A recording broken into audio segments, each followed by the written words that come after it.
제가 5선 국회의원을 하면서 초선 때 문공의원하고 2, 3, 4, 5선 전부 법사위를 합니다. 제가 얼마나 사법부를 위해서 협력을 했는가는 잘 아시죠? 예. 조희대 대법원장님도 저를 만나서 하신 말씀이 있습니다. 그러나 그분이 대법원장이니까 말씀을 하지 않습니다. 어제 저는 12명의 대법관들이 법복을 입고 앉아가지고 정치재판, 이재명 죽이기 재판을 하고 있는 모습을 보고 우리나라 사법부가 법복은 벗어 던지고 정치인이 되었구나. 그래서 국회의원 배지를 붙이고 나온 사람들이다. 이렇게 생각을 했습니다. 어떻게 생각하세요?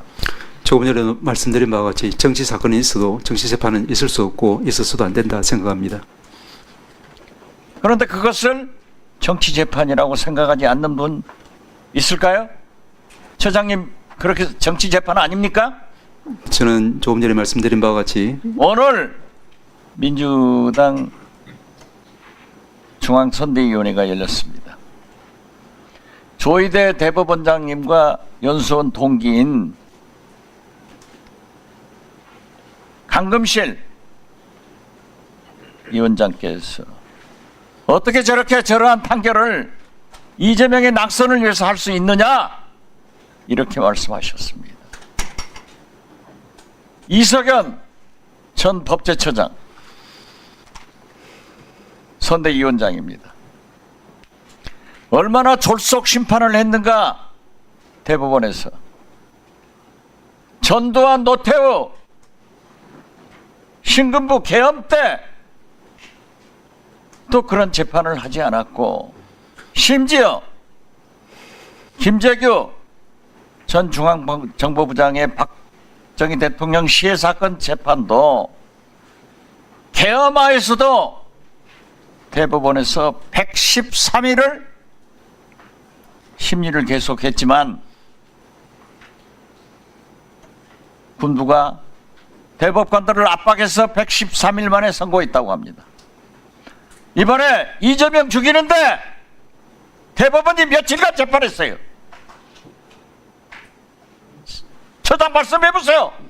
예, 말씀드린 바와 같이 3월 26일 날 항소심 선고, 그리고 27일 날 선고장 제출로부터 친다고 하면은 34일 정도 기간. 34일이고 예.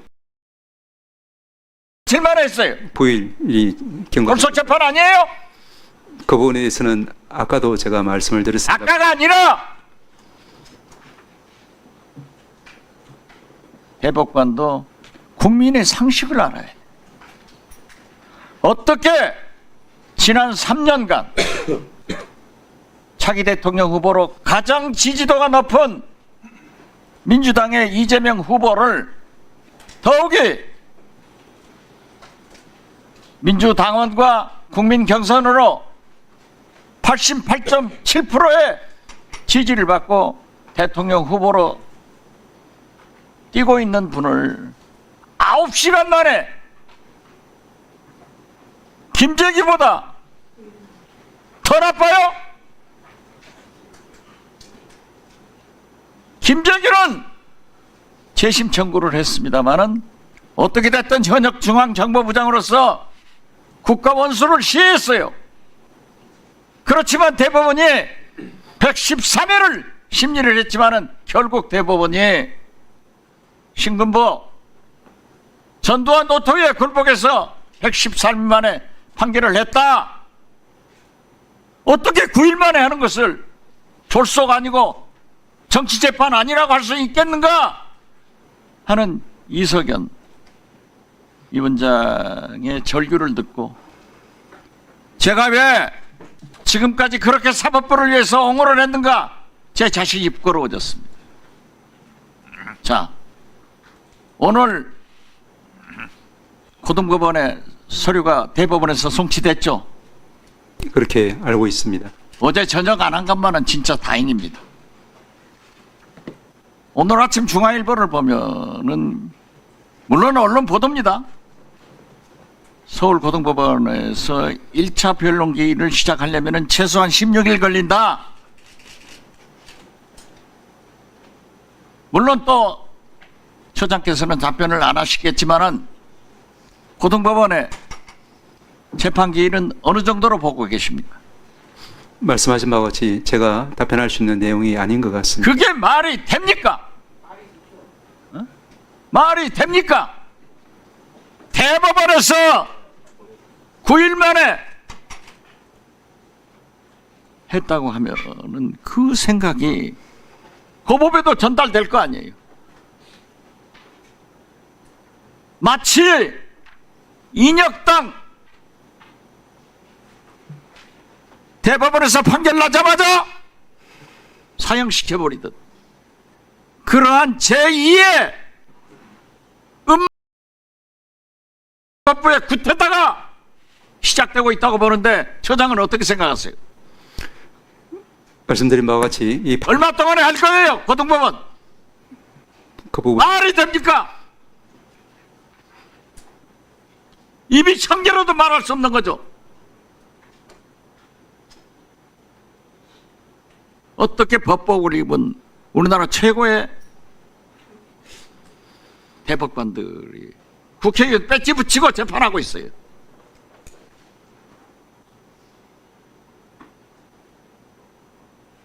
그 법복 저를 주세요. 저를 줘도 저도 그렇게 재판을 하지 않아요. 절차는 지켜야 될 거 아니에요. 6만 페이지가 넘는 기록을 안 보고 했다? 이러기 때문에 우리는 대법관의 증언을 함으로써 국민의 재판을 받을 신속한 권리도 보장하고 저는 한체가 정확한 재판을 할 수 있도록 우리는 법을 추진하겠습니다. 이 사법개혁의 단초를 조인대 대법원장이 불러왔다는 것, 사법부에서 반대하는 대법관들이 반대하는 대법관의 증언을 법적으로 만들 수 있도록 한 그 단초를 조인대 대법관이 가져왔다는 것을 똑똑히 가서 보고 하세요. 아시겠어요? 오늘 이 자리에서 논의된 여러 가지 위원들 말씀 잘 알고 계시리라고 믿습니다. 네. 대법관 증언에 대해서는 어떻게 생각하세요? 예, 그 부분도 저희들이 안건으로 회부되면은 적절하게 검토를 해보도록 하겠습니다. 네. 우선 대법관의 권리가 아니라 국회의원 권리예요. 법원행정처장님, 예, 이 박지원이가 대법원의 최종 판결은 승복해야 된다 늘 그랬죠. 그렇게 저는 알고 한 있습니다. 번도 말 안 한 적이 없습니다. 그러나 이번에는 그 말을 하지 않았습니다. 그렇지만 대법원의 최종 판결은 다 따릅니다. 그래서 우리도 유죄 파기환송된 서울고등법원의 재판을 주시하고 있는 겁니다. 고등법원에서도 이재명 후보에게 특혜 주지 마세요. 국민의 신속한 재판을 받을 권리를 왜 이재명한테만 줘요? 대법원에 9일 만에 선고한 것은 대법원이 친절한 금자씨 된 거예요. 이재명에게 하지 말란 말이에요. 몰라요? 예, 지난번에도 말씀드린 것처럼 이 판결에 그와 같은 이제 판결에 이르게 된 다수 소수 의견은 다 들어있는 것 같습니다. 지금 제가 알아보니까 고법에서 받아서 사건 번호는 나와 있어요. 그렇지만 아직 배당 안 됐다는 거예요. 친절한 금자씨 되지 말고 똑같이 하세요. 어떻게 해서 이재명 후보에게만 9일 만에 뚝딱 때려버렸냐고요. 그러니까 거듭 말씀드리지만은 조희대 대법원장이 사법개혁의 단초를 불러왔습니다. 우리는 지금까지 검찰개혁만 얘기했지만은 사법개혁 할 겁니다.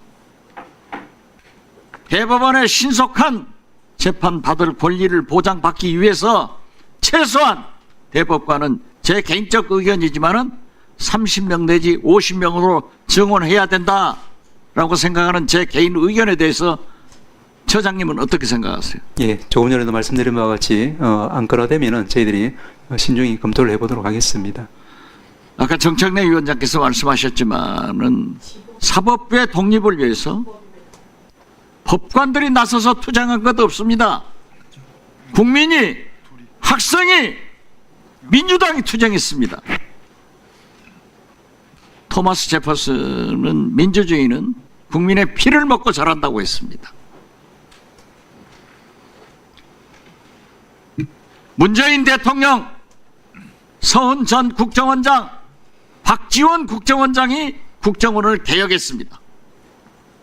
과거에는 월요일 날 국정원 아이오들이 재판부에 가서 재판장 만나서 영감님 어제 무슨 변호사하고 골프 잘 쳤대요? 몇 타 쳤대요? 그 한마디 하면은 알아서 기었다는 겁니다. 검찰도 마찬가지였습니다. 박지원이가 개혁해가지고 지금 국정원 요원들이 사법부에 갑니까? 안 갑니까? 본 적이 없고 와서도 안 됩니다. 없지 않습니까? 없습니다. 이런 세상을 만들어줄 게 민주당이에요. 그러나 제가 국정원에 있을 때도 사법부, 특히 검찰공화국을 견제할 수 있는 것은 국정원밖에 없다. 그래서 그걸 시작해라 하는 얘기를 했지만은 절대 그런 일은 할 수 없다 하고 거절했습니다. 만약 이재명 후보가 대통령이 당선된다 하더라도 그러한 일을 우리는 하지 않을 겁니다. 알아서 해주세요. 절차를 지켜주세요. 아시겠습니까? 예, 해당 재판부가 정해지면 법과 원칙 절차에 따라서 진행할 것이라고 믿습니다. 피를 토하고 싶어요. 어떻게 대법관들이 국회의원 배지 붙이고 법법 박지원한테 주세요. 법복 입으면 제가 정치는 더 잘해요. 법복 입고 정치하려면 저를 주세요. 제가 법복 입고 정치를 해도 더 잘한다고요. 네. 그러시면 안 되죠, 대법관들이. 조인일 대법원장이 뭐예요? 결국 그분이 대법원을 망치게 될 겁니다. 정신 똑똑히 차려야 됩니다. 저도 재판받고 있지만은 유불리를 떠나서 저도 죽을 각오로 싸우겠어요. 사법부 편 절대 안 둡니다. 그러시면 안 되죠. 네. 만약 윤석열이 개혁 성공해서 포교놈들이 있으면 다 잡혀간 사람들이 그러면 안 됩니다. 아시겠어요? 네, 정리해 주시죠. 이재명 후보만 재판을 신속하게 받을 권리를 보장하지 말란 말이에요. 특혜를 주지 말란 말이에요.